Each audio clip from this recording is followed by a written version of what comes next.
full house at Northlands Coliseum in Edmonton. Let's meet the gentleman in charge of proceedings for this Game 2 in the NHL Soviet Series 85-86. The referee will be Kerry Fraser. And the linesmen, Swede Knox and Randy Mitten. The starting goaltenders for Central Red Army, 27-year-old Sergei Malinkov.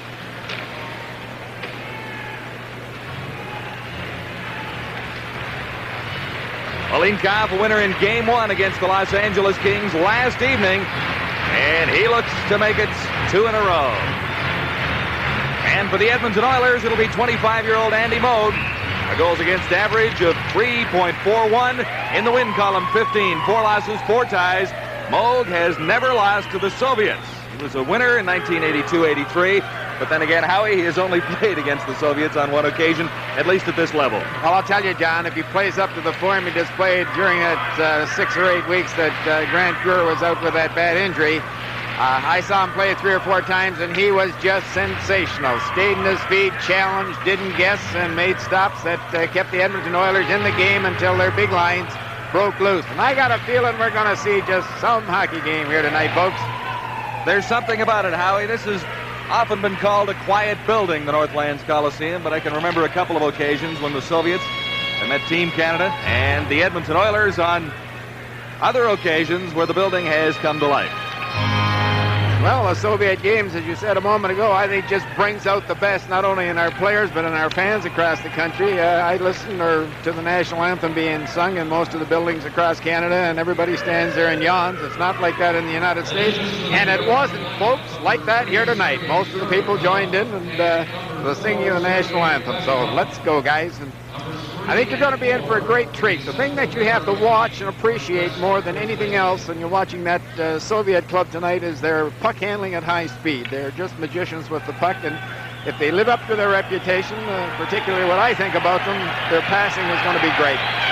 It's a pleasure to welcome our American viewers tonight who are viewing us from coast to coast in the United States on ESPN. Underway at the Coliseum, Game 2 of the 85-86 series. The Edmonton Oilers tonight against Central Red Army. The Soviets forcing the Oilers into their zone early in the opening seconds of the game.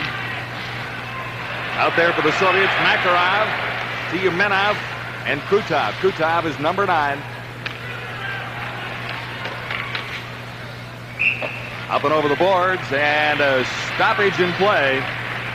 And at the Soviet bench, the man in charge of proceedings is Viktor Tikhonov.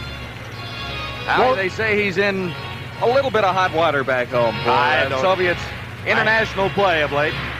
I don't believe it for a second. Good hockey coaches, managers of people who can teach discipline and produce winning teams are just as scarce as Gretzky's. And the Soviets aren't dumb. They're not going to get rid of a big asset that they have.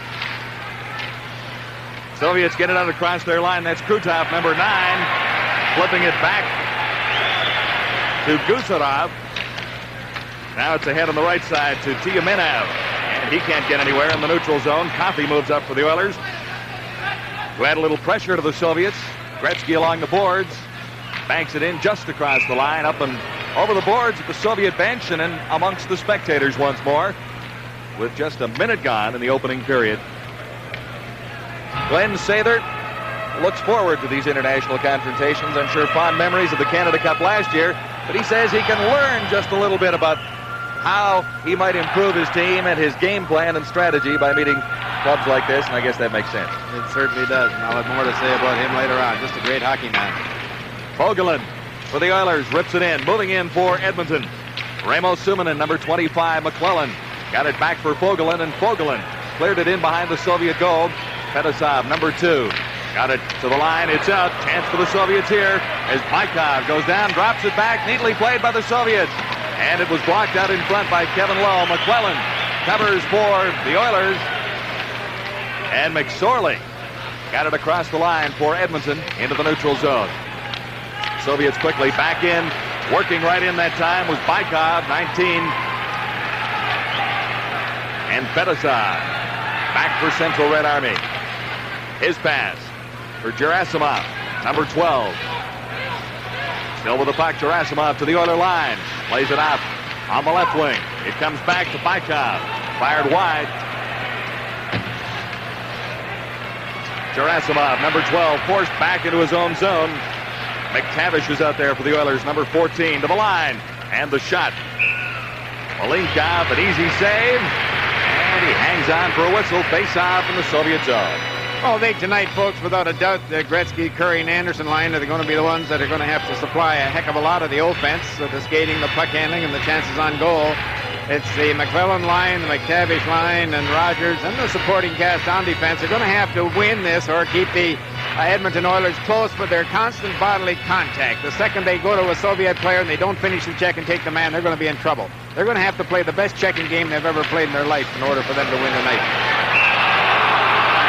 There's a penalty coming up. Elbowing spotted by Gary Fraser down there. You didn't like the call, did you? I didn't like the call, but what I wanted to say is to be able to do all those things I just mentioned to go play the tough part of the game. Not the easy part of the game, but play it tough without taking penalties. And you can't take penalties without the Soviet club taking advantage of it. They have a great power play. Great puck control.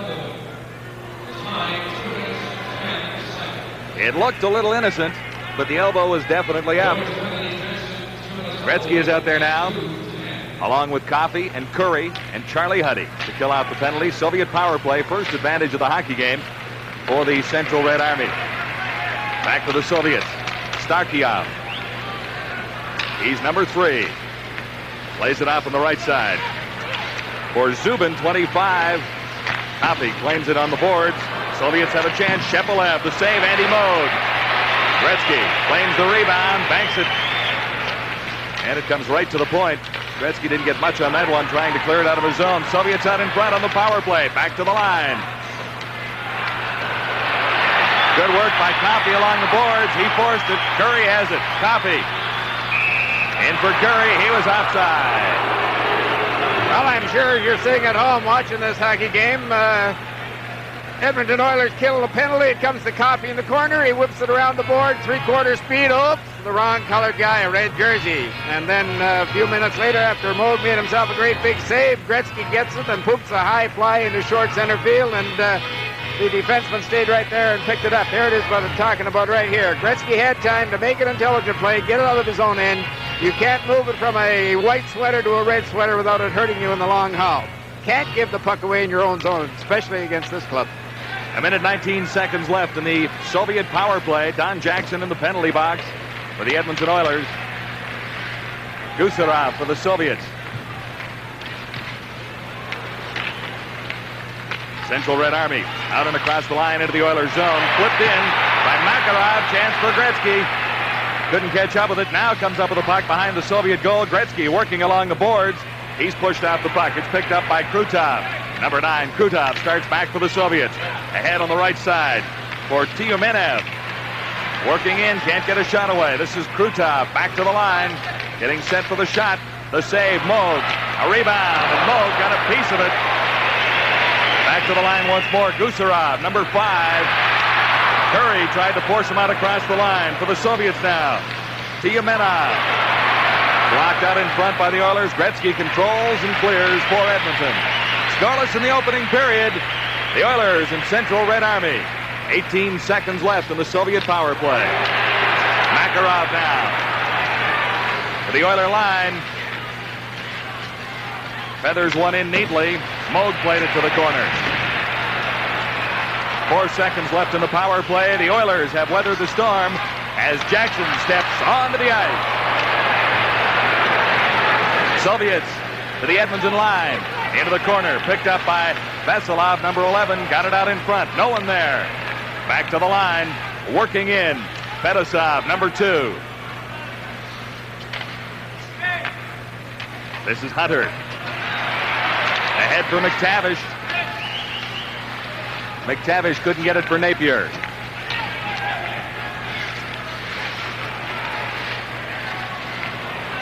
Soviets to the Canadian line, to the Oiler line.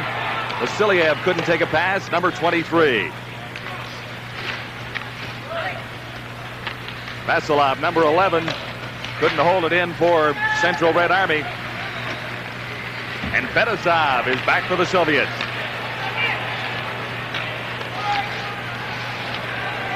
In across the Oiler line. This is Gerasimov, number 12, ridden out by Randy Gregg. Gerasimov still has the puck, trying to get it out front. Gregg is in there, along with Mike Rogers, 19. Gerasimov got it back out in front. Chance fired just wide. Moog, a little lucky there. It fired just wide and came out. Moog covered up on the rebound. Scoreless in the first in Edmonton. Live on the Sports Network TSN, the Edmonton Oilers and Central Red Army. Game 2 of the 85-86 Soviet NHL Series. For the Soviets, Bykov, 19 at center. Gerasimov, number 12 on the right side, and Kamutov, number 15 on the left. Claimed for the Oilers by Shervin, 28. Tough work along the boards. Going in to help out Mike Rogers.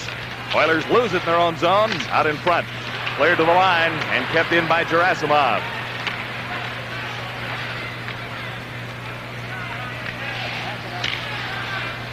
Kamutov to Bykov.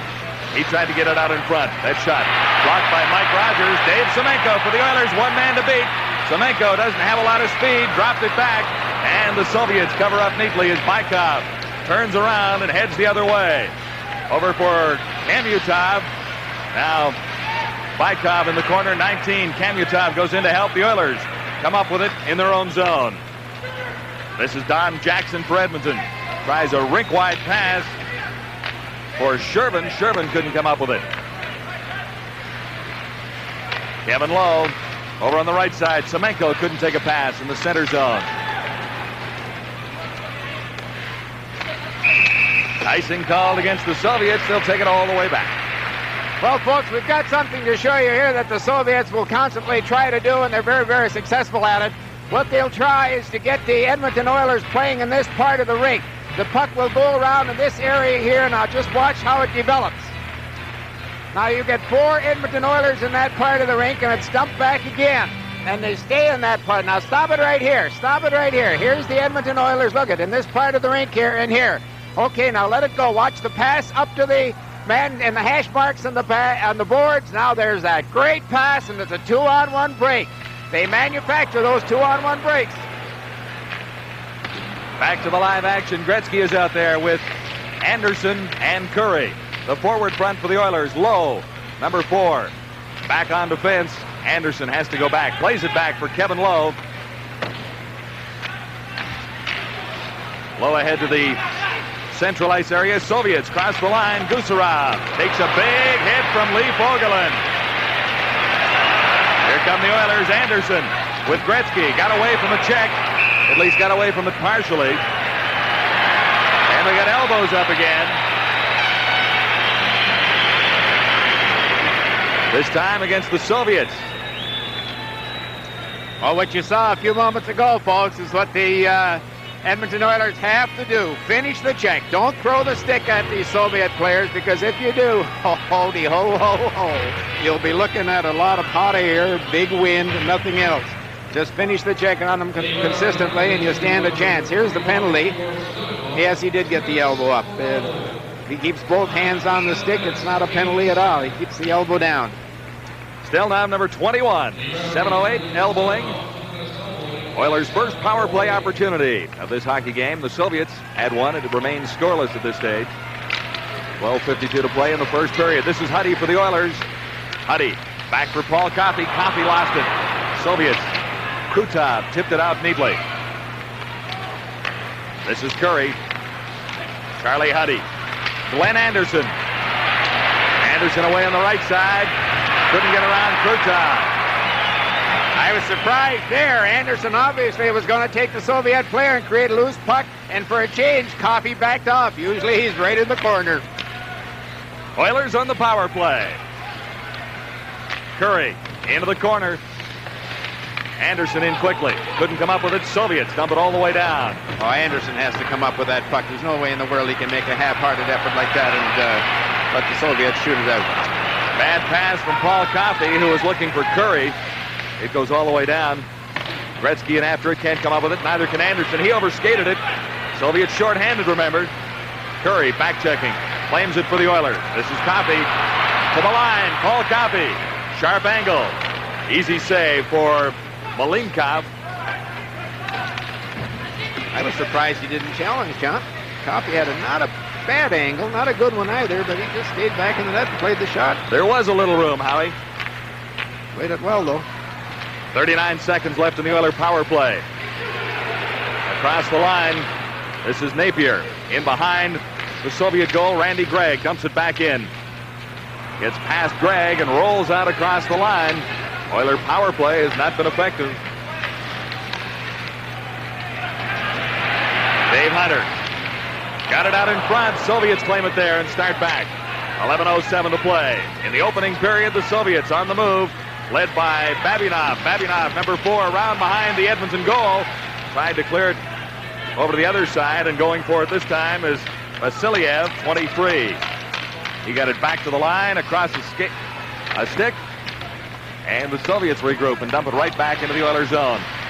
Central Red Army now back to full strength as the Oilers come out of their zone. McTavish dumped it in for Edmonton. Napier with the puck now. McTavish, close quarters in there for Napier. He's being checked by Stelnov, number 21. Now McTavish comes up with it for Edmonton.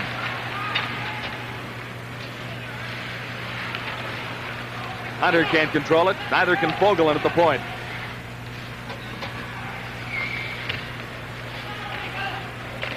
Puck finally loose. Vasilov, number 11 for the Soviets. Now it's held for a whistle in the Soviet zone. Midway mark of period number 1. It is scoreless. The Edmonton Oilers and Central Red Army.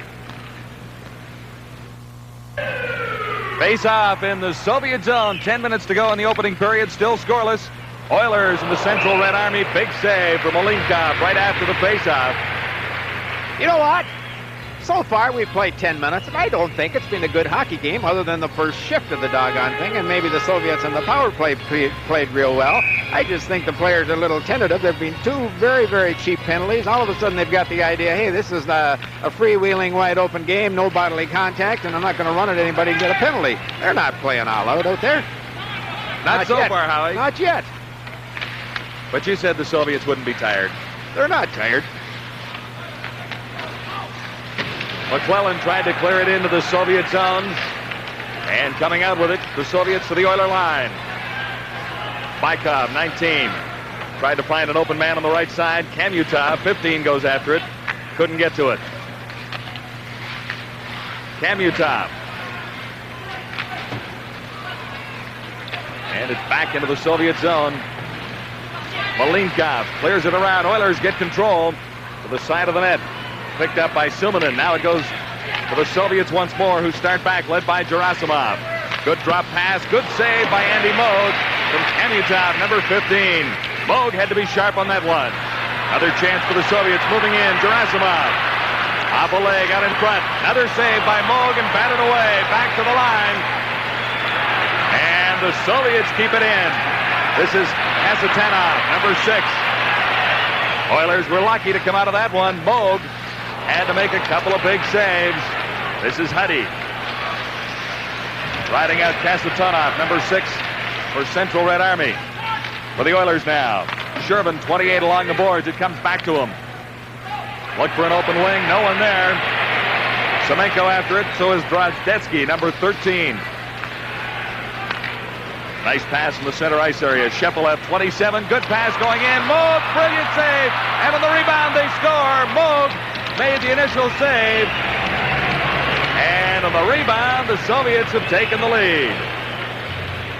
What a great pass. Right, watch this pass here. Puts the player home free. He just walks around the outside, and Moog comes out with a stick check, but didn't have a chance in the world to get back up to control the rebound or make a save on the rebound.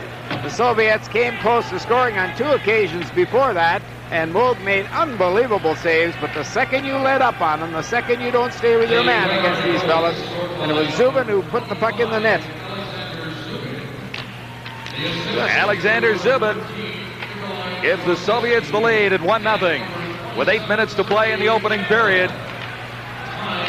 Moog had to make a couple of big saves just prior to that, and he made one but couldn't cover up on the rebound. He was hopelessly out of position. Trailing 1-0, the Oilers start back. Gretzky can't take a pass at the Soviet line. And quickly, Central Red Army to the attack. This is Zubin, 25. Now Shepelev. Off a leg, the shot ricochets into the corner. And a penalty coming up. Something else, John, quality shots. I can't remember the Oilers having one yet. They're not really playing with the jump that they should be having. Here's this save that Andy, he didn't make it. That's the penalty in front of the net, and can't understand why he took that penalty on the attack. Two things stand out in my mind already. Just how well the Soviets are playing defensive hockey. They're just taking everything away from the Edmonton Oilers, particularly in their own end. Their discipline is just outstanding. They're not giving anybody a scoring chance, even the Gretzky-Anderson line when they were on the ice with a man advantage. And the other thing is on offense. They used to have their shot at the net, give up, and let you bring it out. Not anymore. They pursue. They do some checking. They make an attempt to control the corners. And the other thing is they're playing a little tougher. A little tougher. On the power play for the Oilers, this is Paul Coffey. For the Soviet line and in, Gretzky around behind the net. Can't come up with it. Pinching in that time. Huddy couldn't come up with it for the Oilers. Soviets have it now. Gusarov. Content to dump it into the neutral zone. Hops over Coffey's stick and all the way down. Minute 33 left in the Oiler power play. Second opportunity on the power play for the Oilers. This is Jari Kurri. Kurri around behind the net. Anderson claims it there. Glenn Anderson trying to get it for Gretzky. That play doesn't work. Soviets are doing something that the national teams don't do. Usually on the power play, Gretzky gets as far as he possibly can from the action. The puck comes to him. The Soviets are putting someone with him. Coffey dumps it in once more. Gretzky is after it. Soviets dump it all the way down across Huddy's stick. And Moog has to come out of his net to play it. Makarov, 24, was in for the Soviets. Chance for the Oilers here. This is Hunter. Hunter left it at the line for Kevin Lowe. Lowe overskated it but controlled it. In for Gretzky behind the net. Gretzky back for Hunter. He didn't see it coming. And the Soviets able to clear it leisurely down the ice. Moog out to set it up for Randy Gregg. Hunter tipped it in. Malinkov had to make the save. Kept in at the line by Gregg. Couldn't take a return pass. He was out of position. Soviets missed an opportunity. Vasiliev, 23, had a chance. 14 seconds left in the Oiler power play.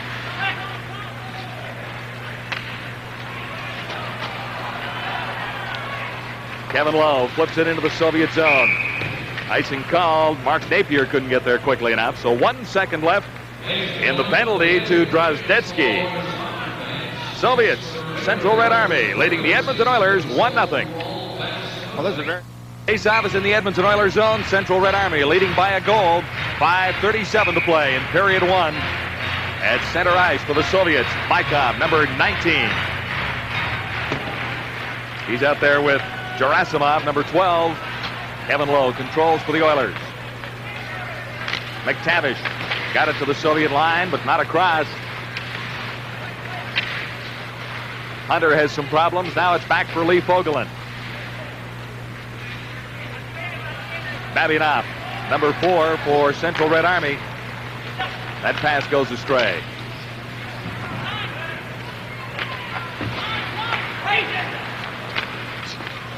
Hunter can't take a pass in the neutral zone. And the Soviets start in. This is Kamutov. And Gerasimov out in front, back to the line. Good opportunity for the Soviets as they move in. Kamutov can't control behind the Edmonton line, and the Oilers come up with it. Over on the right side for Napier. He's ridden out of the play by Babinov. Jackson to the line and across for Edmonton. In behind the Soviet goal. McClellan is out in front. Randy Gregg moving in. Can't get her shot away. Gregg flips it into the corner, still controlling it for Edmonton. Starikov for the Soviets. Working against McClellan. Moving in Suminen, number 25 for Edmonton. Now the Soviets, Bykov. Gerasimov starts the Soviets out, taking a return pass now.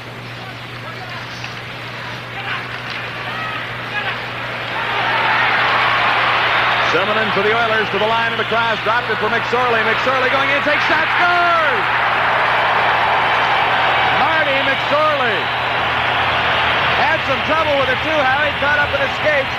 Well, it was a great drop pass that held the Soviet defense right there. Watch this. You have two Soviet defensemen, particularly that left guy, chasing him as he cut across in front. And the drop pass was misplayed first by McSorley, but boy, he just kicked it off his skate. Look at there, right up on his stick. And did he pick the far corner? And I'm very much surprised again that Malinkov did not challenge. He was backing up. When the shot was made by McSorley, he was backing up, and that just opened up that far corner. Suminen draws the only assist at 16-13. Greg gets one as well. I'm sorry about that. Suminen and Greg setting up McSorley. It is even at 1, period 1. Oilers come to life just a little bit with 3 minutes, 27 seconds to play in the opening period. It has been slow at times, but the Oilers have a little life after getting even at 1. Well, that should bring... There's Paul Coffey, and folks, it's just a pleasure to do the amount of games that I do here in Edmonton and see this guy play. He's probably as good a skater as ever played in the National Hockey League, and there are times I say he's even better than the great Bobby Orr. He's a wonderful entertainer. Just give him 2 strokes and zip, zip, and he's gone. And he hits full stride in about 3 strokes at the very most. And then when he gets to the opposition's blue line, he starts to coast and passes everybody. He's not got under a full head of steam tonight, not really played that well yet, but give him a chance. Great hockey player. Paul Coffey will be with Jim Van Horn in our first intermission.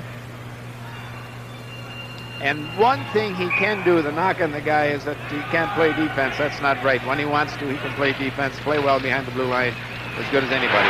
Semenko had a chance right from the face-off, didn't have anything on it, fired it wide. Soviets on the move once more. Makarov still has it, ridden out by Paul Coffey. Semenko got it out across the line, and it dribbled back in. Well, there he had an excellent chance to see Coffey's lateral mobility. He just made the turn, and that Soviet player put about 7 moves on him. And he took the puck off him and advanced it up to the Edmonton Oilers player in the blue line. He can transform the game from defense to offense as quick as anybody who ever played. The problem, I think, so far in this first period with the Oilers is they're putting sticks where bodies should go. The supporting cast really has to get out there and take the man. That's Lee Fogelin after it. Tiyumenov of the Soviets goes in, number 28. And it'll be icing called against Central Red Army. It is even at 1 with 2:47 left in the opening period.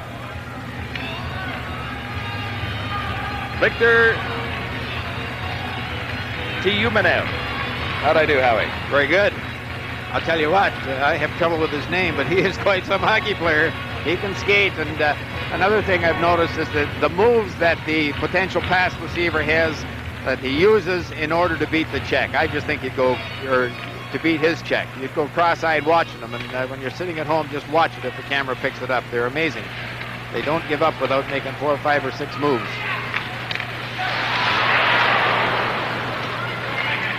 Kevin Lowe for the Oilers. Quickly over for Gretzky. He couldn't control the pass. Fetisov for the Soviets. 1-1, first period. 2 minutes, 25 seconds to play. Chance for Gretzky. Oh! Malinkov made the save. Gretzky was out in front all by himself. And he had a little behind that one. The kid's got to be lucky. Watch Gretzky wind up. Now he starts down right there. Look at, he's on his way down and was just, well, wasn't quite as high as I thought it was from up in here. Made a pretty good save, but he gave Gretzky, he stayed on his feet, gave him all kinds of time till he started to come through, follow through, and then started down. Had it been a little higher, he'd had problems. Yari Curry kept it in at the line. Curry in for Gretzky. Bouncing off his stick and in amongst the spectators. Gretzky was already moving on that one, Howie. Yeah, but certainly Curry made the pass to Gretzky. Gretzky couldn't put it in from the position he was at, and this Soviet team just picked up Gretzky and also picked up Curry, and Curry was checked. When you get in that position on this hockey club, shoot the puck. Any hockey club, but particularly this one. Vasilyev and Vasilov out there with Gamayev. Gamayev at center, number 18 for the Soviets. This is Vasilyev, 23, going into the corner. Can't get anywhere. Anderson for the Oilers. For Curry. Don Jackson and back to Curry. Randy Gregg now out in front. Jackson banks it off the boards. Gretzky was well covered. Had two Soviets with him, but Gretzky somehow got away. The puck is right back to him. To the line across. Here's Anderson going in. Malinkov got a pad on it. Andy Moog at the other end. The save that time on Gamayev. And the net is off. It's moorings down there. Moog a big save at the other end. Well, two things. That fellow you're looking at there has a reputation of sleepwalking through shifts, through periods, and he has so far. But watch right here. The puck was bouncing. Had that puck been on his stick, and he stayed in control. The other thing here is look where Andy Moog is. He's been that far out all night long. He knows the Soviets, once they get it in the deep, deep slot or anywhere in front of the net, they change their style. They don't overpass anymore. They'll shoot the puck, and Moog has made 4 or 5 excellent saves tonight for no other reason than the fact that he's cheating a foot or two. Oilers ahead for Mark Napier. Still with the puck, Napier crosses the Soviet line. Tried to get it for McTavish. McTavish skating in after it. And Gusharov for the Soviets, number 5, comes up with it. Soviets starting out. This is Bykov, 19, takes the shot. Moog the save. See where he was there again? There's no way in the world. Lowell got caught pinching, and the second you get caught pinching, it's a 2-on-1. And a 2-on-1 with this club, guaranteed, folks. The goaltender has to make a great, great save. And that guy you're looking at there, Andy Moog, has made 7 or 8. Bykov, number 19 at center for Central Red Army. Gerasimov, number 12 on the right side. And Kamutov, 15 on the left wing.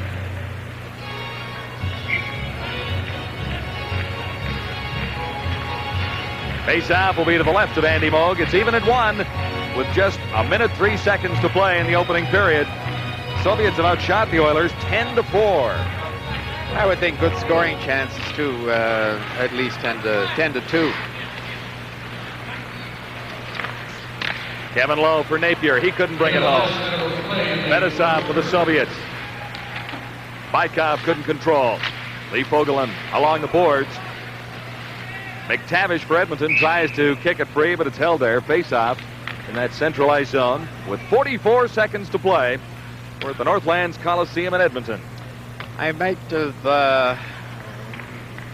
emphasized a little too much scoring chances, 10-4. I would think shots from a chance where the puck has a chance to go in. The Soviets have had 10 or 12 excellent shots from that area. I can only remember 1 or 2 by Edmonton Oilers. Oilers slow coming out of their own zone. Finally, Fogelin got it ahead for Napier. He couldn't control it. In after it, Dave Hunter for Edmonton. Fetisov comes up with it for Central Red Army. His pass on the right side, Gerasimov. Control. All the way down with 19 seconds left in the first period.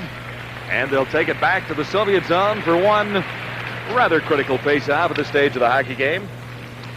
Well, I don't know. The Oilers haven't been too impressive in the Soviet defensive zone so far this evening. Again, I have to go back to the fact that, gee whiz, there never was any doubt about their ability to play the game with the puck, to play on offense. But they've sharpened up their game defensively to an extent now. They play defense as good as anybody. Jackson kept it in. That's Gretzky in behind the Soviet goal. 10 seconds left in the period, and that should just about wrap things up.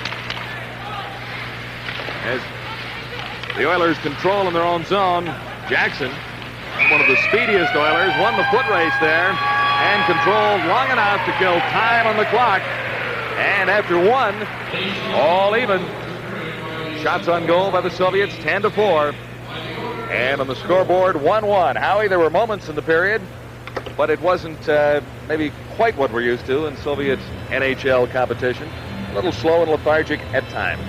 Well, I doubt for a moment, folks, that it'll pick up, and I would think maybe the Edmonton Oilers, as I said earlier, that they got a penalty, had a couple of dirty looks from the official about continuing on and taking out the man and raising the stick a little bit and the elbow a little bit, and I think that kept them away from bodily contact. Their NHL season. We'll take a break, go back to Toronto. During summary, the Soviets open things up at the 11:47 mark. Alexander Zubin from Drozdetsky and Sheppel have made it 1-0, but Marty McSorley came back for the Oilers on a nice setup from Remo Suominen and Randy Gregg at 16-13 to tie the game at 1. There you see the shots. Army over the Oilers 10-4. Andy Moog. And now Jimmy, we won't be too hard on the two teams. I think that a lot can happen in the second period. Both teams can come out and be very explosive, and maybe just a period of feeling each other out a little bit, Howie.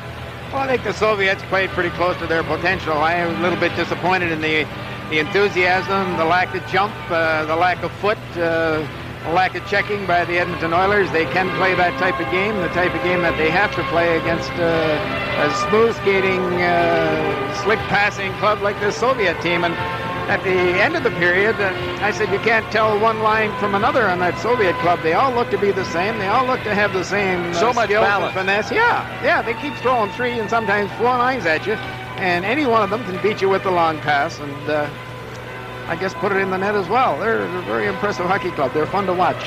Tiyumenov at center ice for the Soviets with Makarov number 24 and Krutov number 9 as his wingers out there against Gretzky, Curry, and Anderson. Second period action underway. This is Yari Curry for the Oilers. Anderson gets it across the line, can't catch up to it, and is picked up by Krutov, number 9. I think a little earlier, too, I was talking about Anderson. I said he's known to have a period or a shift that he doesn't play too well in, but he usually wakes up in the second period. Lee Fogren, I'll tell you, he's just played some great hockey this past year, and for all the years he's been here in Edmonton. He's brutally strong, folks. There's no other word. Brutally strong. When he lays that piece of lumber on your hand or on your knee or on your wrist, you are in trouble. And nobody goes around the outside of him at all, and he's playing, I think, much cuter with the puck. He's moving it better than he ever did before. Just about as steady as they come in the NHL. That's right. And just a heck of a guy. Got more skills than his old man had, I'll tell you that. And he's almost as tough as the old man. Face off in the Soviet zone. It is 1-1. Second period just nicely underway. As the Soviets control in their own territory, Makarov tries a right side pass.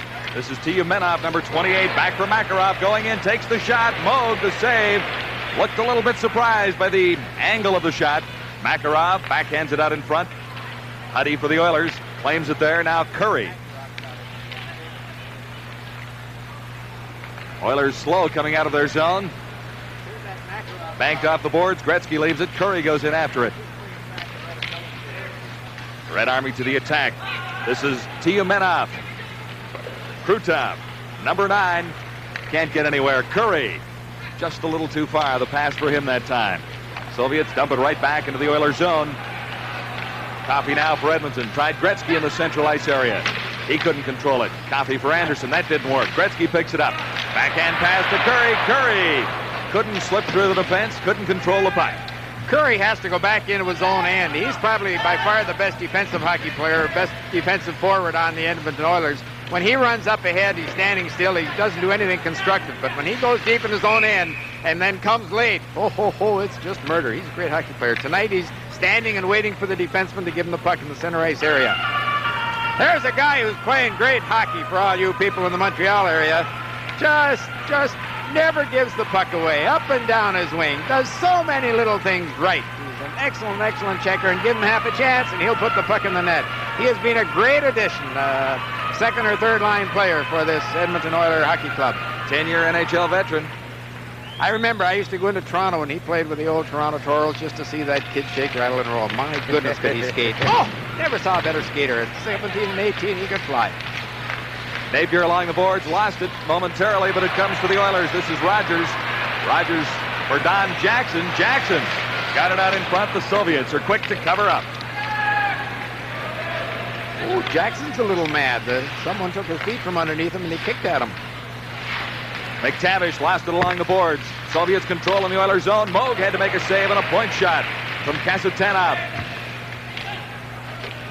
Kasatanov kept it in at the line. McTavish couldn't get it out. 14 for the Oilers. For the Soviets, Kamutov, 15.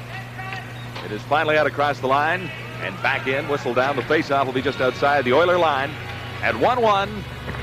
17:40 to play in the second period.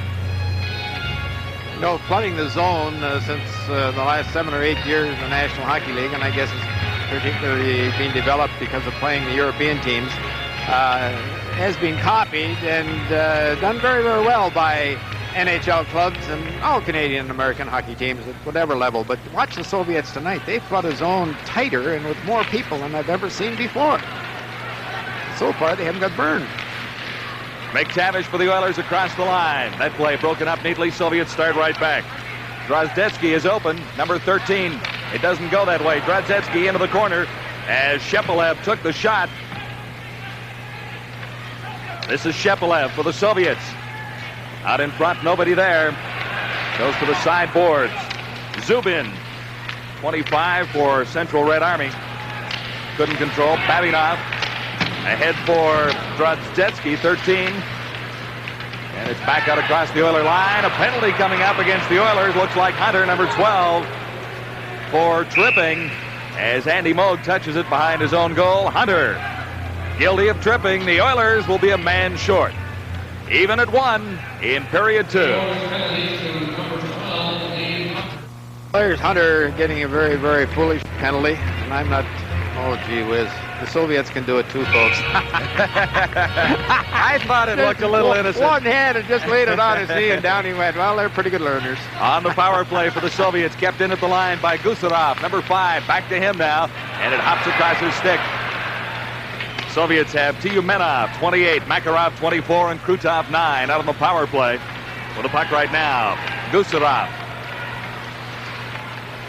This is Krutov. Krutov easily across the Oiler line. Took a pretty good check from Charlie Huddy. Soviets controlling the power play in the Oiler zone. Man out in front, open Stelnov, fired it wide. Oilers dump it down. Can't understand that point man. The defenseman moved in the top of the circle. Nobody to block the shot, and he made a pass. Got to shoot the puck.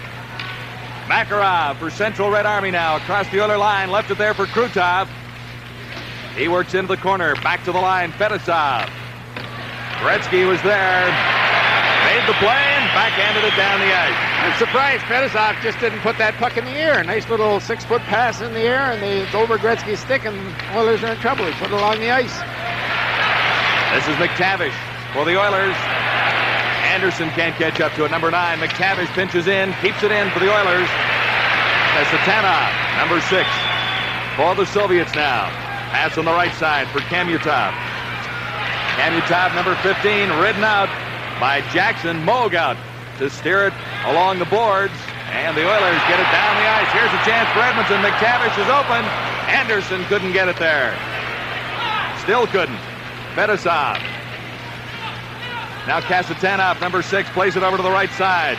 Gerasimov, number 12, back for Fedosov. The shot deflected out in front, and they score between Moog's legs. The shot from the point deflected out in front. Watch Fedosov here as he winds up. He slides it along the ice. Moog is out where he should be, and there's a Soviet player comes in and just lays his stick on the puck that was shot purposely along the ice. Look at this. The back of his stick hit the ice first in order to keep it down, and the puck just slid along the ice, and great, great, great play. And that's why Fedosov is considered one of the best scoring defensemen, best playmaking defensemen in the Soviet Union hockey empire. He's something else. Smart. Vyacheslav Bykov, credit for the goal. Early in the second period, the Oilers right back. Malinkov falls on a loose puck that dribbled out in front. Not a glorious scoring opportunity for Edmonton, but a chance nonetheless. It is 2-1 for the Central Red Army leading the Edmonton Oilers. And ahead on the Sports Network TSN football action. The All-America Bowl comes your way on Wednesday, December 31st, 8 o'clock Eastern. Georgia Tech and Michigan State, 2 pretty good football teams, line up the All-America Bowl on TSN. Oilers have some pressure on in the Soviet zone now. McClellan is out in front. Couldn't get a pass from Suminen.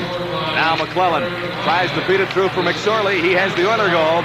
And it's cleared out where Kevin Lowe claims it for Edmonton. Back for Lowe. Man on the right side, Suminen. He's ridden out by Babinov. McClellan working in there with Suminen. This is McClellan behind the Soviet goal. Still has it. Works it out, but scores! Suminen waiting by the side of the net. But McClellan made the whole play possible. Well, we talk about smart plays, many plays, skillful plays by the Soviets. Watch this. McClellan just outfought them behind the net. Had everybody watching him, everybody on the ice except Suminen, who anticipated that the pass was going to come in front of the net. He moved in, and there you see him scoring a very, very important goal. How about the supporting cast for this Edmonton Oilers? McClellan with a great big goal, McSorley with a goal, or Suminen. McClellan with a great play. McClellan made the play. Oh, did he no ever? question about it. A lot of hard work on that one to set up Suminen out in front. Here's Huddy at the point. Shot deflected wide. Soviets start back. Drozdetsky couldn't take a pass. Now it comes to Drozdetsky at the line. Fires over on the right side for Zubin, 25. Zubin. Zubin lost it. Huddy claimed it. Played it ahead for Anderson, but it comes loose. Gusarov for the Soviets. Now Coffey. Coffey for the Oilers. Lost it. And this is Anderson. Anderson working against Drozdetsky.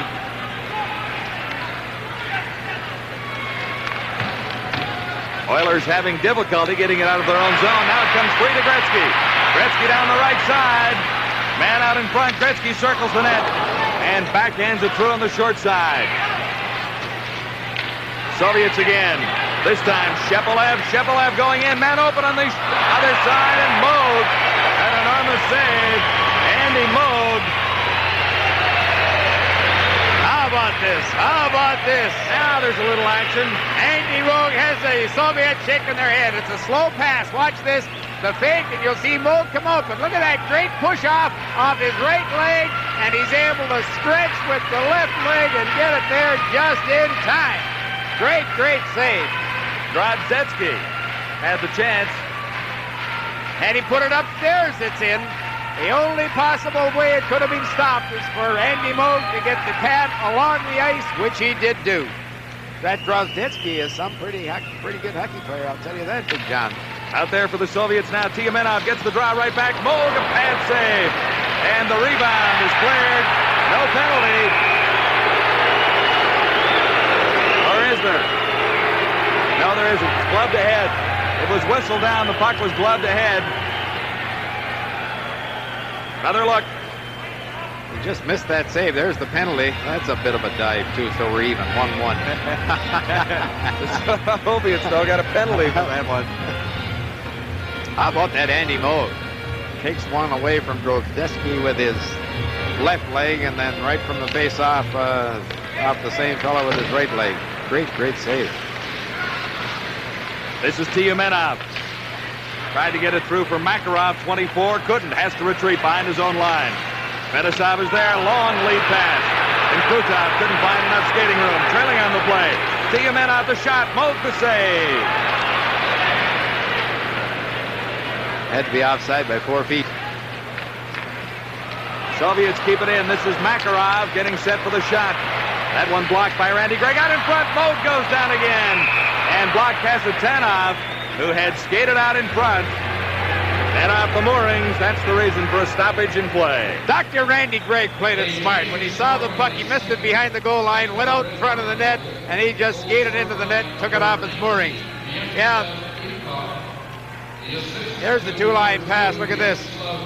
All his feet were onside. If his feet count, fine. No doubt at all that both feet were, one on the red line, the other one on the offensive side of it, or defensive side of it. But when he received the pass, the stick was 4 feet in the offensive zone, but who cares? Nothing happened, except everybody got mad at it. 2-2 in the second period, 12 minutes, 24 seconds to play. Oilers in control in their own zone. Costly mistake there by Kevin Lowe. He recovers fortunately as the Soviets keep it in. Kamyutov, number 15, working against Lowe. Now this is Gerasimov, number 12. Napier working in along the boards. It comes to Kevin Lowe for the Oilers. Lowe banks it once off the boards. Tried to get it for Dave Hunter. Fogelin moving up for Napier. Back to Fogelin. Soviets another chance. Kamyutov, 15. Back pass for Bykov. Bykov into the corner. Has it taken away by Fogelin and Lowe.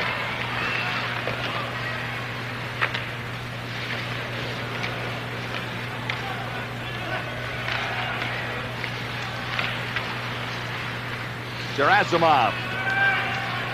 And now Bykov. Gerasimov once more. Has two Oilers to beat. Can't get around Lowe.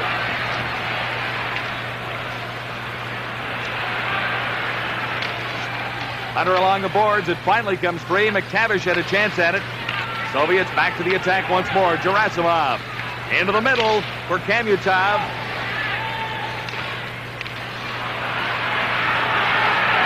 Soviets have the Oilers bottled up in their own zone. Gerasimov got it behind the Oiler goal. Back to the line. And it's skipped across. Offside against the Soviets at the Oiler line. The NHL Soviet Series, 85. Here with the Sports Network, TSN. We're even in the second period. John Wells along with Howie Meeker and Jim Van Horn at the Northlands Coliseum in Edmonton. Soviets have outshot the Oilers 18-6 to this stage of the second period. We're almost at the midway mark. It is even on the scoreboard at 2.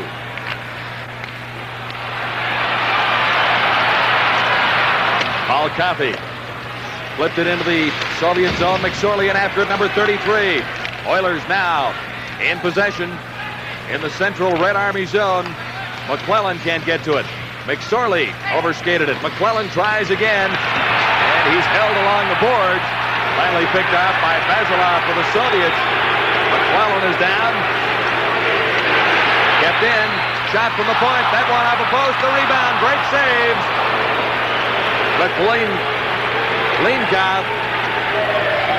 Malinkov coming up with a big save on the rebound. It came bouncing right out. Well, the fellow you looked at there makes a pretty good save here. Again, he's not challenging and he's down unnecessarily. But look at, he stacks the pads and the Edmonton player was not able to get it up high. He went down in the first shot, shouldn't have, and almost paid the price on the second. Sergei Malinkov, 27 years of age. A winner in his first appearance in this tour in Los Angeles last evening.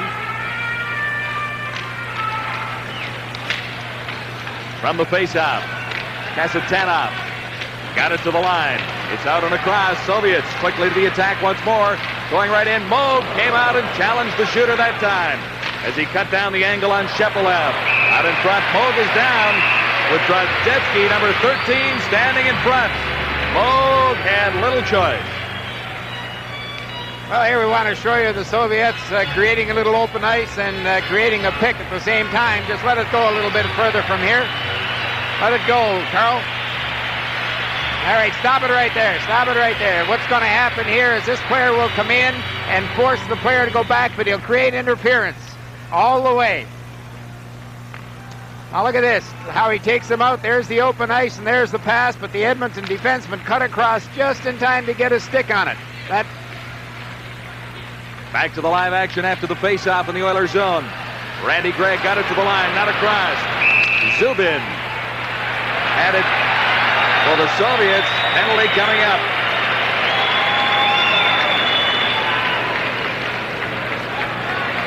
Two is the score. 9 minutes, 30 seconds to play in the second period.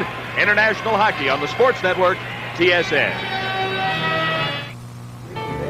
Drozdetsky, 2 minutes for holding. Just watch this. Just reaches out right under the armpit. Oilers on the power play. This is Gregg. Curry on the right side.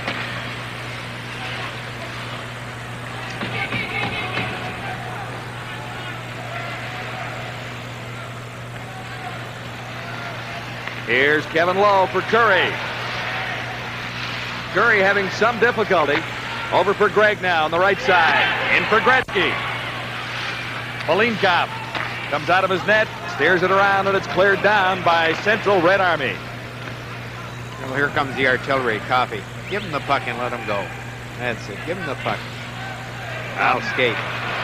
Minute 18 left in the power play.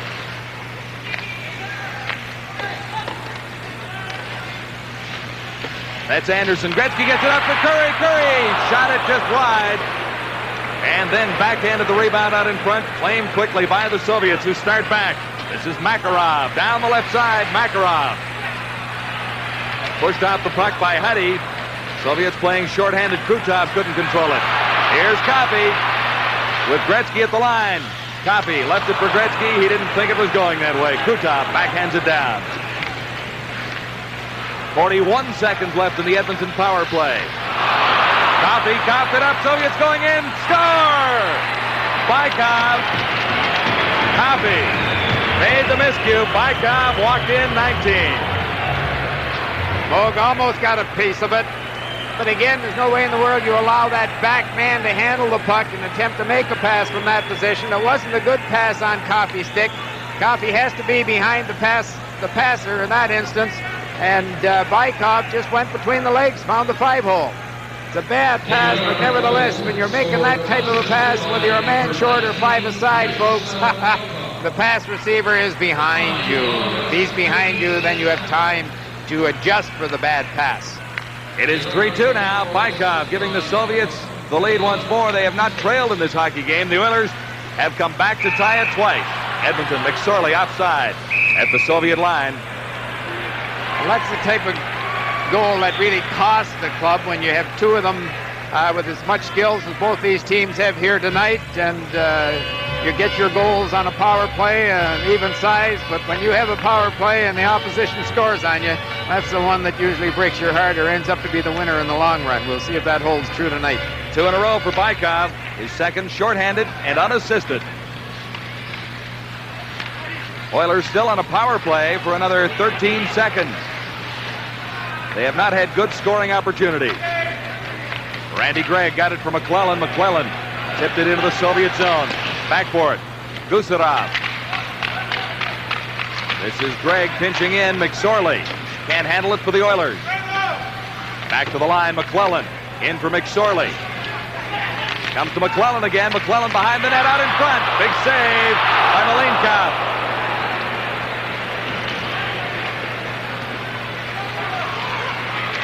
This is Suminen. Lost it, McSorley. Slips it in. Fans looking for a penalty against the Soviets. It did not come.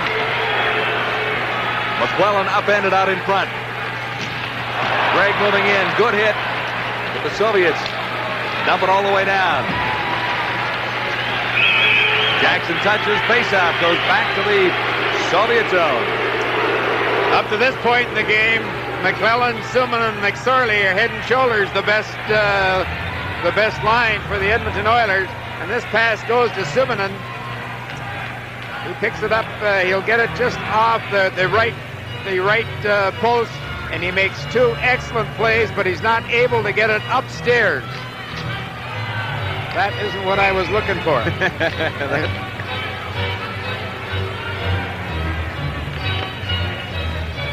That was McClellan being dumped out in front. The play the fans were looking for a penalty on. Slightly partisan crowd here at Northlands tonight, Howard. Hopefully. A little more vocal than they are many NHL nights during the regular season. A race for this one. The Oilers win it. And there's an elbowing call coming up against Edmonton, I believe. Babinov of the Soviets is down back behind his goal. Viktor Tikhonov looks down. Sergei Babinov. Hunter goes off. Babinov, the oldest player on the Soviet squad. Hunter's been a step ahead of the play and a step behind the play all night long, and he hasn't made bodily contact with anybody, so let's take a look at what he does here. How can that be elbowing? not sure. I'd like to see that again. I'm not so sure that wasn't anything but a fairly good check. The referee, Kerry Fraser, saw it in another way. I guess.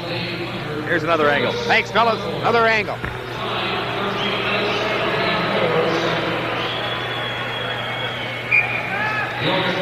You looked a little higher from that camera. Wow, that wasn't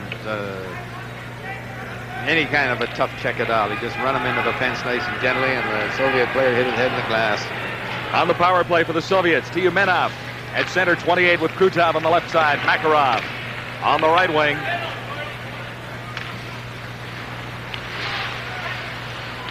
Fedosov for the Soviets. For Tyumenov. Now Krutov.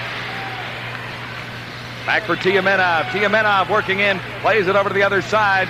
Man open at the point. That's Fedosov. Number 2 wide open back there. They go the other way. Right out in front. Moog blocked it. And it's steered aside by the Oilers. Soviets on a power play. Krutov.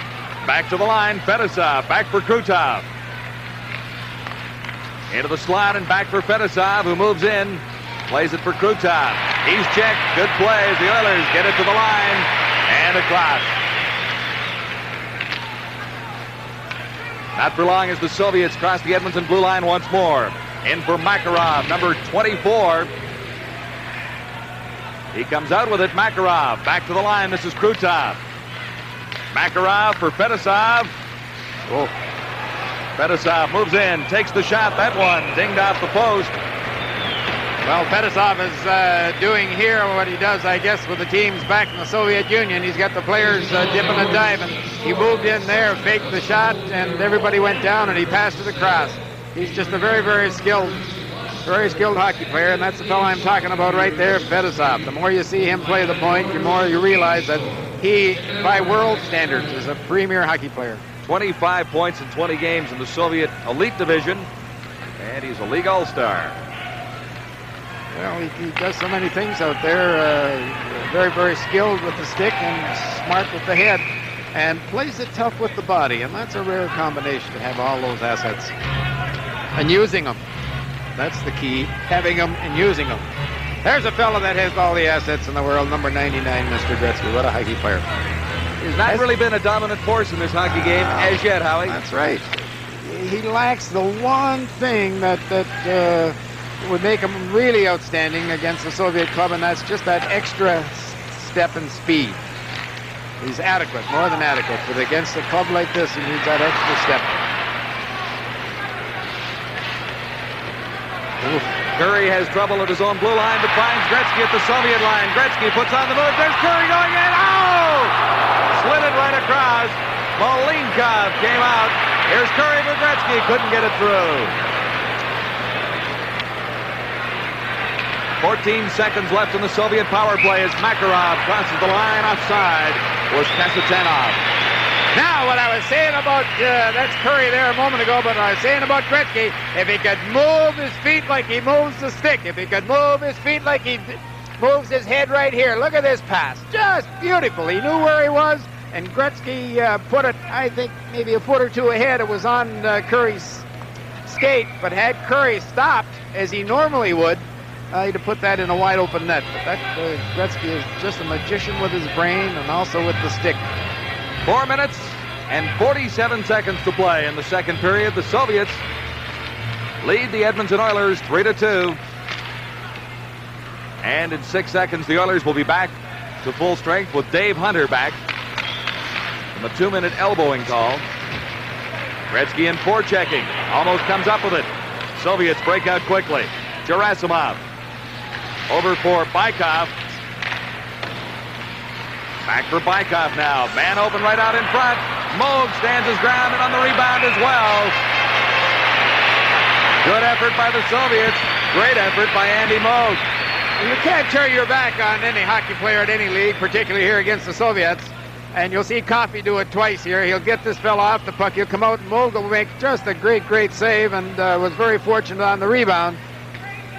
But here it is again. Just look at this. There was a little bit room up high on the short side as the Soviet player started to cross in front of the net, but Andy Moog made another big save. Moog foiling Kamutov, 15, and Bykov, number 19. Face off in the Oilers zone. Bykov losing the draw that time. It goes to Don Jackson of the Oilers.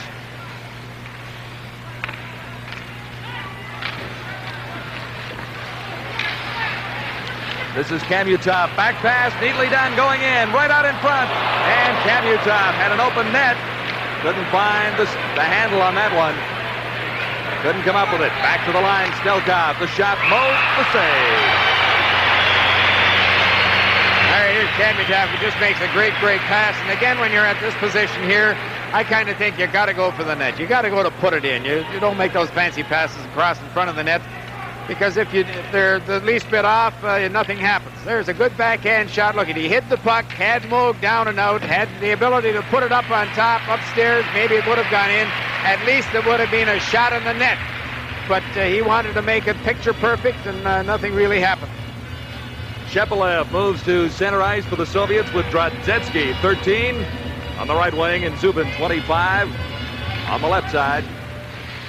McTavish lost the draw, but the Oilers gained control as Moog played it for Kevin Lowe into the neutral area once more. Pass on the right side. Here come the Soviets once more. This is Shepelev, 27 with it. McTavish now claims it for the Oilers. Couldn't make it work that time. Got a pass out in front. Here's McTavish for the Oilers. McTavish in behind for Anderson. Anderson against Shepelev. Can't control. Shepelev still being shadowed by Anderson. Now it comes loose. Anderson has it, plays it back to the line. No one there for the Oilers. And with 3:06 remaining in the second period, the Oilers regroup back behind their own line. Craig McTavish for Anderson. Anderson, the shot. McLeanoff, the save. Sergei Malinov.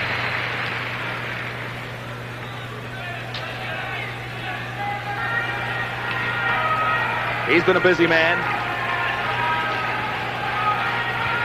He gets the stick caught in the net. Look, he gets up and he can't fish it out again. The taped in. Pull it in. You ought to heck with the dog. I think I can play just as well without, but just rightfully so. Nothing came of that opportunity. Makarov for the Soviets. One man to beat. Takes the shot. Moog the save. Huddy was covering on Makarov. Makarov really played that smart. It's a one-on-one with Huddy. He moved to the inside, straightened out, moved to the outside again, and got Huddy to move the stick board and then shot the puck at the net and forced Moog to make a save. Just watch him here. There he makes one move just with the body, takes it way outside. Huddy was able, fortunately, to get his stick on it and change the direction of it, but that's all you do. One-on-one, if you can. Give the guy a move. If you don't beat him, shoot it at the net. Well, the Soviets, Tiumenov with Makarov and Krutov. The forward front, their best line. Coffey, difficulty along the boards for the Oilers. Finally, gets it free for Suminen. Suminen had it taken away by Krutov. Now Coffey lost it out front. Moog the save out in front. The red light is on. Do they count it a goal or not? Another costly mistake for the Oilers in their own zone. The net is off its moorings. The light went on. I've constantly, folks, been talking about the Soviets flooding the zone. And on this goal here, this is what they did out on the blue line. This is the start of it. Well, that's a bad pass, really. And you don't make silly little passes like that in the middle of the rink. You take it bodily out of the trouble area, or you pass it into that corner. You do anything with it but make a 6-foot pass to someone standing still that far back. That's the second goal tonight. That very, very poor thinking, very poor philosophy, and very poor skills, really, have led to goals by the Soviet Union. Makarov makes it 4-2 for the Soviets. Two costly errors for the Oilers cost them goals. One by Bykov, one by Makarov. It is 4-2 with 2 minutes left to play in the second period. This is McSorley to the line. Dumps it into the corner. McClellan is after it. Kosorov. One thing I've noticed really more than anything else tonight by the Soviet club, and I've mentioned a half a dozen things, is they do not go to the attack, really, until they get the puck out over the blue line. And this, we're just thinking a moment before Makarov got that very important fourth goal for the Soviet club, that half the Edmonton Oilers forwards were standing out in the center ice area waiting for two guys to beat three guys to get it up to them and get on the attack. And the Soviet Union flooded the zone, come up with a puck, and then it's a 2-on-2 situation, and boom, one miscue and it's in the net. You've got to come back and never go on the attack until you get the puck out over the blue line. Power play for the Oilers coming up as Gosarov goes out for cross-checking. Face-off in the Soviet zone. Now's the time to make the power play work, Howie. This late stage, 1:44 to play. Second period. Oilers down by 2. McClellan along the boards. McSorley back to the line. That's Curry playing the point. Yari Curry is back there. Gretzky at the other point. McSorley trying to get it back for Gretzky. He can't keep it in. And the Soviets, Bykov, 19, races Yari Curry for the puck.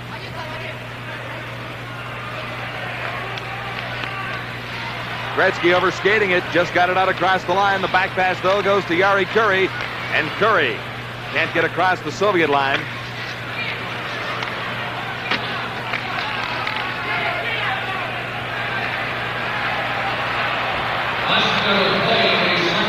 Oilers on the power play into the final minute of the second period. This is Gretzky. Takes the pass across the line, plays it back, the shot, the save, the rebound. Gretzky comes up with it again. This is Curry. Yari Curry working in. Oilers on the power play to the side of the net. And it comes loose. The Soviets claim it quickly. And here comes Makarov. Makarov being trailed by Curry. Curry finally hauls him down. And a penalty coming up. Makarov. Here the Soviets go in again. The backhand shot by Bykov. The Oilers very disorganized in their power play. And a penalty coming up to Yari Curry. Makarov had the big chance. Curry hauled him down. Gee whiz, Curry is known by our standards as a pretty good skater. Not sensational, but Makarov and he started out almost head and head. And there again, there's a great save by Belenkov. But Makarov is really moving here, and Curry gives him one hook and gives him to catch up and gives him the second hook. But the Soviet players stayed on that puck and stayed on it very determinedly. Just about had a chance to go to the backhand. They're strong skaters. You've got to really admire their simple skills, their skating, their puck handling, and their mental skills, and their discipline now. They're much more disciplined behind the blue line and on offense than I've ever seen them before. Central Red Army leading the Edmonton Oilers 4-2. Into the final 10 seconds now of the second period. Huddy to the Soviet line, gets across. This is McTavish. McTavish goes wide, trying to work it out for a shot. 2 seconds left, got it back to the point. No one was there for the Oilers, who will go to the dressing room after 2, trailing by 2. Mistakes. Well, I think the philosophy perhaps is a mistake. You have to know the Soviet club by their reputation is not going to give you any more than 4 or 5, 6 good scoring chances all night long. So you have to match them on defense. You have to match them on puck control. You don't think that Gretzky, Curry, and Anderson, and particularly Anderson, has been very disappointing tonight. But they're not going to go out there and get more than 1 goal, maybe 1.5, 2 at the very most. So if you're going out there to think that the Edmonton Oilers are going to get 1,400 scoring chances like they do night after night in the NHL, scoring a pair of goals, his first one coming at 4:54. Raimo Suominen, and then scored less than a minute later to tie the game at 2. But Bykov with an unassisted shorthanded goal at 11:56 made it 3-2. Then Sergei Makarov, another unassisted goal at 17:40, made the score 4-2. Shots on goal now. The Red Army over the Oilers 16-9 in that second period of play for a 2-period total of 26-13. There was a PM Eastern. That should be an outstanding hockey game. Now, for the third period play, here's John Wells and Howie Meeker. Well, Howie, what do the Oilers have to do to get back into this game and quickly? Obviously, they need a little more effort and a little more production from the big line, Gretzky, Anderson, and Yari Curry. Well, I think the guy that really has to take it and do what he does best, and I always seem to kill him. I told you earlier on, a great skater, Koff he was. Great puck handler, good playmaker. He's been plays well when he wants to behind the blue line. He's done nothing. He's played terrible behind the blue line, but he has to carry the puck. He has to lead them out of their own zone, and he has to beat somebody with his legs, which he can do, and get some Soviet players going after him. And yes, Anderson has to do something. Again, you never know about Anderson. When he comes to play, look out. There's none any better playing his position, which is all over the cotton picking ice. But anyways, the guy with the greatest balance and the guy with all kinds of scoring skills hasn't done anything tonight, and there's the Soviet player with a penalty. Well, there are two players in the penalty box. Gusarov for the Soviets is in for the next 16 seconds, but Curry for the Oilers for tripping is in for a minute 42. So they'll start 4 skaters aside, but the Soviets will quickly move to a power play. And there's the head coach of the Soviet hockey team, Viktor Tikhonov. He's got to be smiling tonight. The team has played quite well. They have kept the Oilers off their game. Kevin Lowe for the Oilers to start the third period off. Banks it off the boards. Carries it across the line himself. Gretzky goes in after it. Beating him to the puck is Kasatonov. And the Soviets are back at full strength. And on the power play, this is Fedosov. Number 2. A minute 21 remaining in the Soviet power play with Yari Kuri in the penalty box. Kasatonov ahead on the right side for Krutov. Krutov, number 9, cruises in across the Oiler line, plays it to the corner, takes a return pass. Krutov gets it back to the line. The shot, and it's deflected high, and amongst the spectators, a shot from Kasatonov. Well, he can shoot them just the same as number 2, his defense partner in the power play, Fedosov. He just laid that puck along the ice. It was directed at his teammate's stick, and his teammate did get his blade of his stick on it, but it went up in the air. They're pretty crafty. Gee, they picked well. I would think they, the Europeans, more than anybody else, introduced us to or forced us to the pick plays in hockey, and you watch them tonight. Whew, goodness gracious. Curry is out for another 1 minute 3 seconds. The Oilers trail Central Red Army of the Soviet Union 4-2. Third period action just underway. And the Soviet power play continues.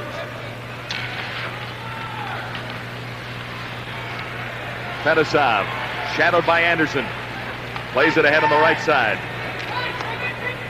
Goes too far. The pass intended for Makarov, number 24. And whistle down. It'll go back to the Soviet zone for a faceoff. I think the other thing you have to look for as you're watching this game at home, folks, is that the Soviet team try to and usually are successful at moving the puck to the fastest skater on the ice or the fastest player on their side. They don't, or very seldom, give anybody standing still. They'll tic-tac-toe it around, and then all of a sudden it's on somebody's stick who's on the bill daily. Gretzky into the corner after the faceoff against 2 Soviet players. Gretzky has a broken stick. Soviets on the power play for 31 seconds longer as Krutov flips it into the Oilers zone. Moog can't come out to trap that one. McTavish played it to the line, couldn't get it out. Moog out of his net once more for Kevin Lowe. Lowe fires it around. McTavish can't poke it out across the line. Kept in there by Fedosov. Back to Fedosov, who goes to the other side. In close now for Krutov. Krutov had it go off a stick. Lowe was down. It deflected wide of Andy Moog in the Oiler goal. 4 seconds left in the penalty now. And that'll bring Yari Kuri back after this faceoff. There's Craig McTavish. And for you folks who wonder how he's doing out here in Edmonton, he is just playing great hockey. I've watched him pretty closely in the games that I've seen, and he's as harder working player as there is in the ice. He wants to make this club very well. But besides that, he's not a great skater, mind you, but he's got a low panic level. He hangs onto the puck to make a play. He'll take punishment to make a play, and he is playing extremely well here. Very, very smart, very courageously. Baikov for the Soviets at center, number 19, with Gerasimov and Kamyutov, his wingers. Gerasimov on the right side. Face-off to Moog's left. And the Oilers are back to full strength as Curry skates into the play. Long pass goes all the way down. Gretzky trying to cut it off from the other side. Couldn't get to it ahead of Malinkov, the Soviet netminder. Now the Oilers control behind the net. Gretzky flipped it out in front. Claimed there by Kamyutov. number 15. Soviets to the Oiler line. Kamutov has it taken off his stick. This is McSorley for Edmonton. Weak backhand into the Soviet zone. 4-2, Central Red Army leading the Edmonton Oilers. Charlie Huddy for McSorley along the boards. In for McClellan. McClellan is taken out of the play.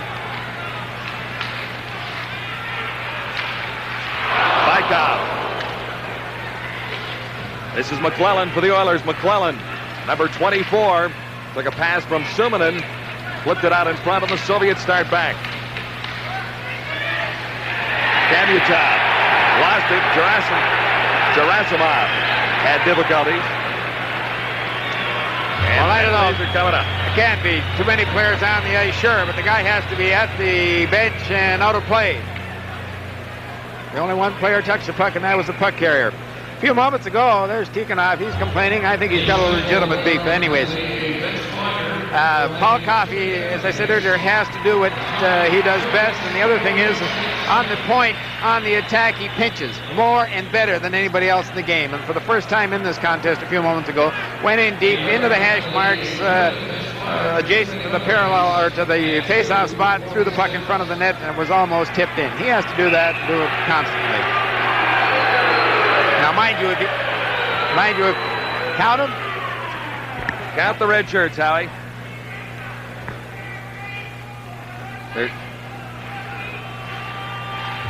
There's a couple out there, Howie. Yeah, there's all kinds at the bench, though, but these two at the bench, they're certainly out of play. There's no doubt about that.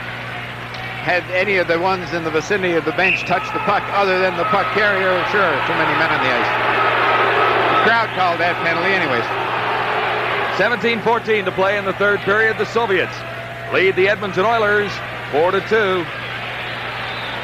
Victor. Teams are quite familiar with each other. I was just going to say, Victor's writing it down. That's the last game that official's going to do in this series. Too many men at 2:46. Oilers power play. Gretzky, Curry, Anderson with Huddy and Coffey at the blue line. Anderson pushed off the puck by Fedosov. See, that Fedosov knew his teammate was coming. All he did is held Anderson against the boards and pushed the puck out for his teammate to come and pick it up. They have good communications. Huddy lost it to Krutov. Gretzky reclaimed it. Here's Paul Coffey. Coffey to the line. Went to the open side with a weak pass. Soviets start right back. Makarov, 24. Moog the save. It was likely wide of the target. Moog held on anyway. Well, again, Coffey did what he does best up through center ice, and then he got to the blue line, and he quit skating. He's got to go all the way. The fancy passes, the guys coming late, the Soviets have got them copper fast. They pick up the late-coming man time after time after time. Once in a while they miss. They're only human. But there's nobody open. You've got to beat somebody in order to create that open man. Coffey didn't beat anybody. Oilers on the power play, tipped dangerously out in front and claimed by Makarov for the Soviets as the Oilers have difficulty getting this power play in motion. Now skate. That's it. Go. Coffey for Anderson. Anderson dumps it in. Coffey pinching in. Comes up with it for the Oilers. Coffey over the open man. Shot blocked by Fedosov. Huddy shot that time. Gretzky behind the net to the side of the net. This is Yari Curry for Edmonton. Back to the line. No one there. 57 seconds left in the Oiler manpower advantage. Coffey has it poked off his stick. Anderson working along the boards against Gamayev, 18. Makarov for the Soviets against Gretzky. Fedosov now. And back for Fedosov. Vasiliev, 23, has it taken away by Gretzky. Gretzky going in. Tried to backhand it out in front for Curry. It didn't work. Lowe kept it in at the line. Shot right on. Not a difficult save. Came through a crowd, though. I thought he had to be very, very alert to make that save. Here's Gretzky. Let it go. Across two lines, so Gretzky let it go into the Soviet zone.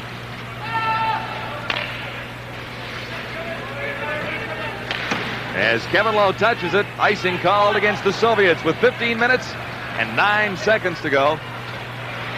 Sorry, no icing called. McClellan.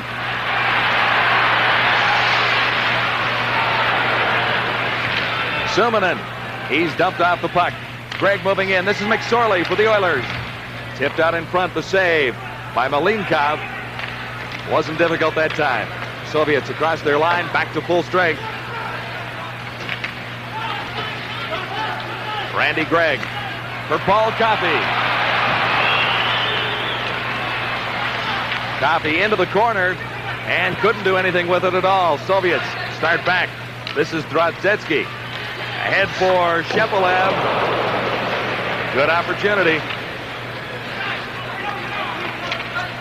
There he did what we talked about earlier. Just made that one move, inside, outside, take it as far away from the body as you can and shoot it. And he hit the post. If it was on, it was in. Soviets pinching in. Out in front, McTavish made the good defensive play for the Oilers. This is Shepelev now, 27. Had it taken away by McTavish. Huddy moves in.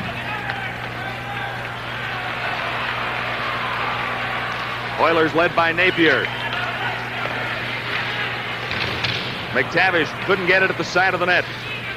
And Shepelev for the Soviets starts back down the left side. This is Shepelev with help. Falls as he crosses the line. And that's McTavish. Discretion was the better part of valor there. I'll tell you, Kevin Lowe had them all lined up, and he did a quarterback sneak. Mark Napier banked it off out in front.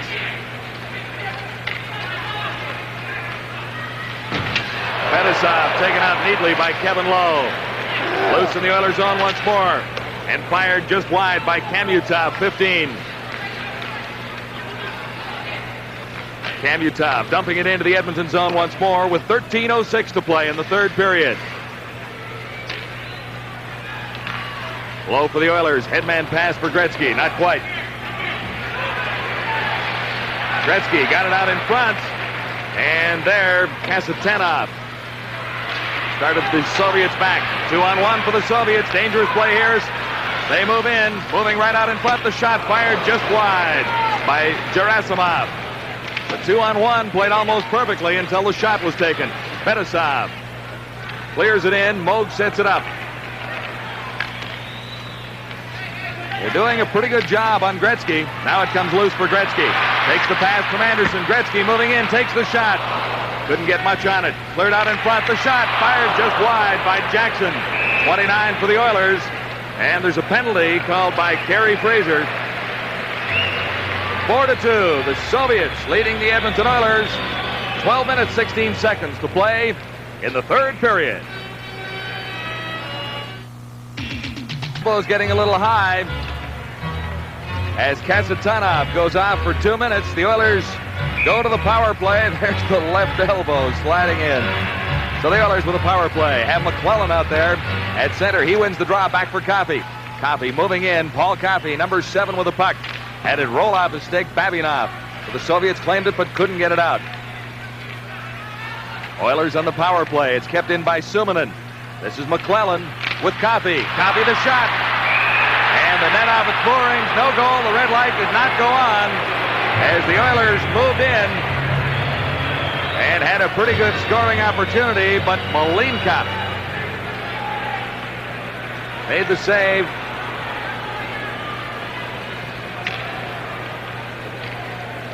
Well, the Edmonton Oilers, as we all realize, could have used that goal. And there you see number 7, Coffey, up where he should be all night long.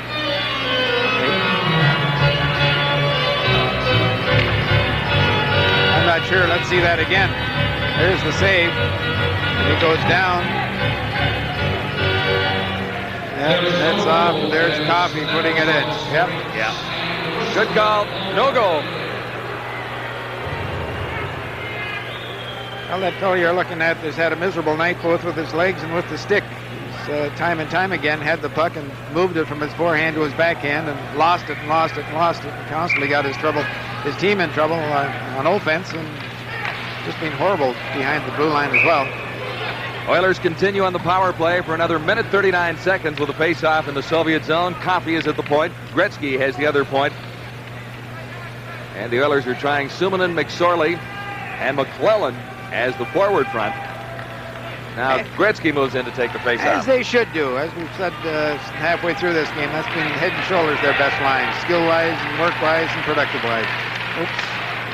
McClellan couldn't control it from the faceoff out in front. It is kept in at the line by Suominen. This is Gretzky behind the Soviet goal. Cleared it right out in front. Neatly done. Suominen set it up. There's the shot. It ricochets wide. The shot from Paul Coffey. Here's McSorley. Has Coffey wide open. And Gretzky out in front of the net, too, as the Soviets have two players along the boards. It worked for the Soviets as it was cleared down the ice, and Suominen couldn't keep it in. See how they flood the zone? They had all four red shirts in the third of the ice, and there were two Edmonton Oilers home free in the slot. They never did get the puck. Here's Gretzky. Good chance here. Oh, brilliant save by McLeanoff. Soviets have an opportunity here. This is Makarov. Makarov going in. McSorley trailing. Now another Soviet comes in. Moog, a brilliant save on Krutov. Soviets are short-handed. McClellan. Coffey. Back for McClellan. McClellan running out of gas. Suominen backpedals along with Jari Kurri. And this is Krutov with a puck for the Soviets. Whoops! Moog lost his balance. That one ricocheted out in front. Could have been dangerous had the Soviets not been playing short-handed and playing back a little bit. Kamutov, 15, got it out in front. Now Anderson and Gretzky. This is Gretzky. Missed the back pass for Anderson. Here's Kurri, but an Oiler was trapped offside as Kurri had to circle back. Kurri got it to the line and fired it in. Soviets kill off the penalty and are back to full strength as Moog bounces it off the boards. Comes to Gretzky and to Anderson. Anderson with Gretzky. Gretzky for Kurri, and Kurri couldn't get to it. Kasatanov, number 6, made a good play for the Soviets. Well, I've said a half a dozen times, they're just so good and being drilled. I guess someone's done their homework on this Edmonton Oilers club. Pick up the last man, and it's usually Coffey or it's usually Kurri, and all night long they've been picked up and picked up well. So chances at both ends, but the score remains 4-2. Central Red Army leading the Edmonton Oilers. Gretzky has a great scoring chance here, but watch Malinkov. He winds up, but look how he didn't back up. See how high he was? He's been watching up the other end. He went down a little early on it, but was able to get his hand up as it was going into the top left-hand corner. But he was out high as Andy Moog has been high and playing brilliantly all night long. 9 minutes, 39 seconds left in the third period. The Oilers down by 2. Napier, good pass. McTavish has Hunter on the other side. Hunter couldn't get the shot away. Defensively, number 3, Starikov for the Soviets. McTavish had to hang onto the puck there. There's no way in the world. He had to have the defenseman come with him. It was a 2-on-1 break, and he just went wide and threw the puck across to Hunter, and the defenseman made one move, and he was over there covering him. McTavish had to go wide, had to try to beat the guy, had to draw him to him, and then give it. If he didn't come to him, go in and put the doggone thing in the net. I think these guys are not used to a game with this high a pace. And I'll tell you something, the fellow you're looking at there has never had so much ice time as he's getting tonight. 99% of the time it's Gretzky's line and Gretzky with another line and then Messier's line, and you're in trouble. But not tonight. They've handled the big guns extremely well. McTavish at center gets the drawback for Jackson. He fired it wide. Big shot, big drive. Randy Gregg moves in to keep it in the Soviet zone. Not for long. This is Jackson in a race. Gamayev beat him to it. Gamayev cleared it out in front. Vasiliev couldn't come up with it. Now Napier leads the Oiler attack to the line and across. He's not going to get through the Soviet defense like that. Gamayev for Vasiliev. Vasiliev fakes the shot, tried to work himself around Huddy, got Moog out of position. The Oilers recover and regroup. Huddy, pass on the right side. Hunter slipped it through. Now Hunter kicks it across the line. Soviets dump it right out. Coffey leaving it for Huddy. 8 minutes, 30 seconds to play. Third period. 4-2 Soviets leading the Edmonton Oilers. McTavish back for Huddy. Huddy lifts one in there, and it was easily handled by Malinkov. For the face-off in the Soviet zone. Well, lots ahead on the Sports Network TSN. The NBA continues on Friday, January 3rd, 8 o'clock Eastern. Milwaukee Bucks, Washington Bullets. all on the Sports Network. Lots of hockey coming up as we move with this series to Calgary in 2 days. Sunday night, the Moscow Dynamo and the Calgary Flames at 8 o'clock Eastern Time, live from the Saddle Dome in Calgary. McClellan working along the boards. It comes out to Coffey, who dumps it back in for McClellan. Fetisov can't hold it. McSorley back, cleared out in front. Good chance for the Oilers. But it was Suminen who couldn't quite tip it and gain control. Now Makarov starts back. Makarov, one man and a goalie to beat, drops it back. Krutov scores. That's how it's done. You'll not see it any nicer than that, folks. Even coming out of their own end. I think it was Makarov finally put it in. But just watch this. They'll draw a player to him, cut to the middle. There's the drop pass. Now he'll go wide and lay it right across. Oh, just beautiful. And it was just a nice teed up shot, an effortless shot. Coming out, there's the key. Here, it's a one-on-nobody. Okay, or one-on-one. Now it's a two-on-one. Now it's a three-on-two. And that third guy is just home free. They have unbelievable mobility, good puck handling, and they know what they're doing on offense. Gorgeous goal, gorgeous. Krutov gives the Soviets a 5-2 lead, seemingly insurmountable with 7 minutes and 37 seconds to play. The Oilers have not been at their best. I suppose we should mention a couple of Oilers who are missing action. Players like Mark Messier, Mike Krushelnyski, Issa Tikkanen. The first two players are big parts of this Edmonton Oilers team. Glenn Anderson, Wayne Gretzky, Gary Curry, they're missing action too tonight. Coffey a shot though. Malinov made the save.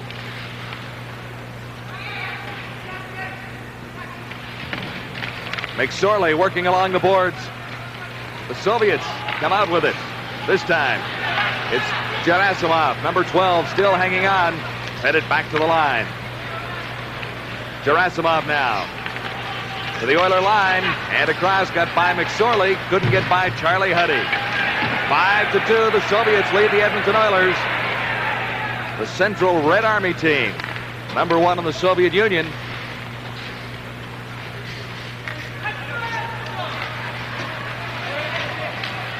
Kevin Lowe tried to slide it through for Suminen. It didn't work. Soviets quickly to the attack once more. Falling as he crossed the line. Bykov. Here comes Curry. He's got Gretzky. Takes the shot. Malinkov, the save. Fogelin can't keep it in as the Soviets gulp it all the way down. And icing should be called as Kevin Lowe touches the puck with 6 minutes and 30 seconds to play, third period. I'm beginning to wonder what kind of conclusions you can draw about this tonight. Obviously, the Soviet teams have more skill, deeper skill. They skate so well. There are stars on the Edmonton Oilers, then there's a supporting cast. And the supporting cast tonight, because of a couple of outstanding efforts, probably being as good as anybody wearing a white jersey. But certainly the depth of their skating, the depth of their puck handling, and their philosophy, their theories, their discipline has just been so much better than the Edmonton Oilers. Drozdetsky got around one Oiler defender, tried to clear it out front. That play was foiled. Here's Anderson for Edmonton. For Curry. Curry tried to return it to Anderson, and the Soviets take over. Gusarov into the central ice area. Anderson, one more try. Gretzky offside at the Soviet line.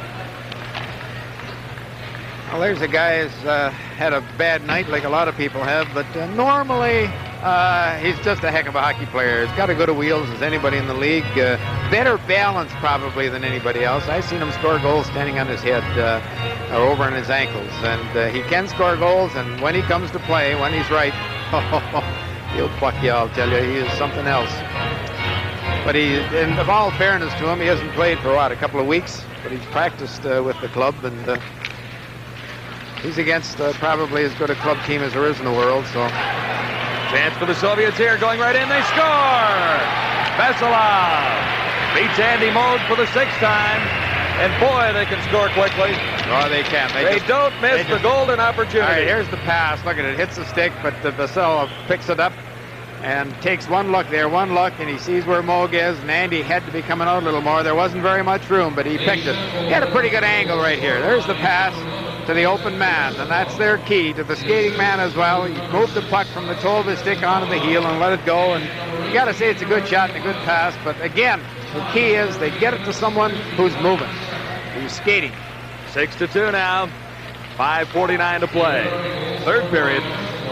Oilers in tough against the Central Red Army.